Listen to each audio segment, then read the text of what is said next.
What's going on, guys? This is Musin. So a TCG exclusive for Power of the Elements has just been announced, and it is actually an extremely interesting one, very impactful for the metagame, and I think a lot of people might be happy with this card because it could actually help you beating meta decks. So before this video starts, make sure you like this video and subscribe to my channel if you haven't already, and now let's jump right into it. It really is just one card that I'll be reviewing, but it's going to be really cool. So the card is Garura, Wings of Resonant Life, level 6 Dark Winged Beast, Fusion effect, and this is extremely important, 1500 attack. I will explain why this is important soon enough. 2400 defense, so two monsters with the same type and attribute, but different names, and I think this is where you can understand that this is a super poly target. So Konami is always well aware when they print super poly targets. They try to make them like not too overpowered, but at the same time they try to make them, you know, valuable so that people can actually play them. And also, this is more than just a super poly target. Again, remember that 1500 attack. Any battle damage your opponent takes from battles involving this card is doubled. I'm not gonna lie, this is not super relevant. This is not the real reason why you're really trying to summon this card. If this card is sent to the graveyard, not if this fusion summon card or if this card is sent from the field to the graveyard. If this card is sent to the graveyard, you can draw one card, hard once per turn effect. So in other words, this is so much better to send off of, you know, Nadir Servant and the Cyber Dark Claw. I think that's the card that actually foolishes from the extra deck to grave. And also, I guess, Dogmatic Punishment, etc. Just overall, a really good card to send from your extra deck to the grave because you're drawing one card. It's not like Frigid, the Tri-Brigade Link 2, where you draw a card, but then you have to place back one from the hand on the bottom of the deck. So now, it's a real free draw one. Pot of Greed is a free draw one. So obviously, if you can send this card to the graveyard for free, without having to, you know, expand the card, it's actually pretty insane. And the first effect, like I said, is not really what matters. What really matters is the fact that this is now one of the best cards to send from the extra deck to the grave to trigger cards, including the Artemate Slay or Ultimate Slayer. That's the new spell card in Power of the Elements, which is going to be sending Xyz, well, not really Xyz, fusions like Elder Entity Entis and this card, as well as synchro monsters like Herald of Arclight, Wind Pegasus Ad Ignister, and the Trouble Sunny. And if you want to, I guess you can send Toad in order to recycle back a water, and then send a, will bounce back an Xyz monster upon controls. However, that is not going to be super relevant against Splight, because the thing about Splight is that the Toad is actually untargetable by card effects, whereas the Splight Elf isn't. So you're actually sending a Link monster to bounce back the Elf, and then you're banishing the Trouble Sunny, send the Kiseki Lila, and then bounce back the Toad that way. So a single Ultimate Slayer actually gets rid of two interruptions on its own. But yeah, man, two monsters with the same type and attribute but different names. This is freaking crazy. This is like one of the best super poly targets out there. Oh my god, this might very well be honestly the best one up until now because it's so generic. Literally every single deck can lose to this. As a matter of fact, I want to say if your deck doesn't lose to Rivalry and goes in, there's a guaranteed chance now, 100% chance, that you're going to start losing to this card.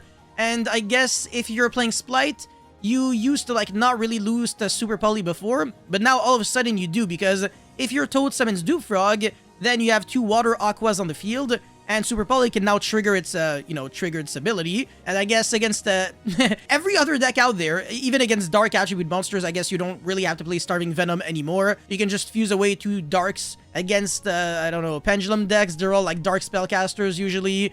Against freaking, I don't know, man. Everything, literally everything can lose to this. Oh my god. And it's a level 6 monster, so I guess you can synchro using, I don't know, something, and then draw one card, and chain block as well, which is actually really cool. So if you make Needle Fiber using this and in any tuner, you can go Chainlink 1, Needle Fiber, Chainlink 2, draw one card, or you can normal summon Veiler, and then make Black Rose Dragon, Chainlink 1, Black Rose, Chainlink 2 this. So your opponent can't even negate the Black Rose, and then you board wipe everything. But yeah, ridiculously good card. I'm a huge fan, and being 1500 attack means that you can send it off of Nadir Servant to search the Ecclesia with this card. So yeah, really cool. Alright, now we have Ashura King, so rank 3 Earth Warrior Xyz, 2100 attack, 0 defense. This is not a new card. This is going to be seeing a bit of play in Burning Abyss and those other decks that can actually make rank 3s, but nothing too gigantic because it does require at least 3 level 3 monsters. If it was just 2 level 3 monsters, the card would have been ridiculously unfair and probably would have been the best rank 3 monster of all time. Anyways, Ultimate Slayer is going to be the chase card of the set. I want to say by anyone who's not necessarily trying to build Splight, Exorcister, or Tearlaments, because basically everybody's always going to have to play this card in the side deck. This is going to be one of the best side deck cards moving forward, and you can almost argue that in certain formats that are like tier 0, this card could be the go-to in the main deck as well, because, you know, we've seen a lot of people do crazy things in the main deck. I've even seen some people main deck Lava Golem in Sphere mode, which I actually think is a little crazy, but, you know, main decking this card really isn't that illogical unless you have to play like the Evil Twin Kisikilila, but if you only have to play like fusions like Entis, and this new fusion, which draws you one card, I don't know, I feel like it's kind of freaking sick. Anyways, this is kind of like a baby Solemn Strike, but actually a little worse. I'm not a super big fan of this card, and this is called the Reverse Nibiru. I'm not a super big fan, but I guess it doesn't activate its effect from the hand, so your opponent can't really negate this, and you can search it off of Sangan, and then apply it right after. So that's actually kind of freaking cool. And it's, I guess, a monster reborn on the end phase, and even including your opponent's end phase. For any monster in your opponent's graveyard, it gains a lot of attack really fast, can jump over monsters, like soft attack over them. Yeah, it's not broken, it doesn't suck. It's kind of like an in-between. So yeah, this card's decent. This card is not good enough, unfortunately. I'm not like the biggest fan. This card is ridiculously insane. This card is alright, and this card is also freaking insane. So Power of the Elements, on top of being a tier 0 set, because it introduces 2 new tier 0 decks as well as 2 new tier 1 decks in the form of Mathmech and Exorcister. It also has some of the best free agents we've seen in a while, so this is definitely the kind of set that can get you a lot of value, honestly, for what you're spending. So if you're trying to just have fun opening packs, you can buy a box, honestly, of this. I'm not against it. I don't know if you should buy a case or something. If you're just a consumer, obviously if you're a vendor, then you're definitely gonna get quite a bit of value if you can sell the less expensive cards. On top of the more expensive cards, that'll probably be the bulk of your profit. And the Starlight Rare from this pack, if I recall correctly, is Destiny Hero Destroy Phoenix Enforcer. I'm not sure how logical that is because, you know, Verte is now banned, so Phoenix Enforcer can only really be played in Heroes, which is the kind of thing that should have happened since day one, honestly. Same thing with Dragoon.